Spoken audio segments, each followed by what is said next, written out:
Hello friends, என்னடா முட்டையெல்லாம் வச்சு வித்தை காட்டிகிட்டு இருக்கேனேன்னு பார்க்குறீங்களா? இன்றைக்கி ப்ரெட் ஆம்லேட் போடலான்னு தாங்க நான் ஒன்று ட்ரை பண்ணேன். நம்ம எப்போவும் போடுற ப்ரெட் ஆம்லேட் மாதிரி இல்லாமல் நான் நார்மலாக ப்ரெட் ஆம்லேட் வந்து டிப் பண்ணி போட்டு ப்ரெட்டுக்கு ஆம்லேட்டுக்கு தேவையான மாதிரி கலக்கிட்டு அதில் ப்ரெட்டை டிப் பண்ணி போட்டு பண்ணிடுவேன்.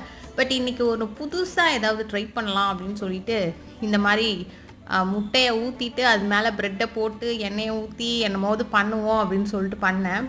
பட் அது கொஞ்சம் கிழிஞ்சு தான் வந்துச்சு. பரவாயில்ல, சாப்பிட்ற மாதிரி இருந்துச்சுன்னு வச்சுக்கோங்க. அதுக்கப்புறமே திருப்பி தோசைக்கல்ல கழுவிட்டு தோசை ஊற்றிக்கலான்னு சொல்லிட்டு தோசையை ஊற்ற ஆரம்பித்தாச்சு.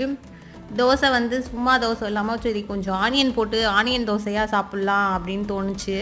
சரின்னு ஆனியனை போட்டுட்டு திருப்பி மூடி போட்டு வேக வச்சுட்டு திருப்பியும் எண்ணெய் போட்டுட்டு எடுத்தாச்சு. மிளகா சட்னி வச்சுருந்தேன். காரசாரமான மிளகா சட்னியில் நல்லெண்ணெய் போட்டு சாப்பிட்டாச்சு.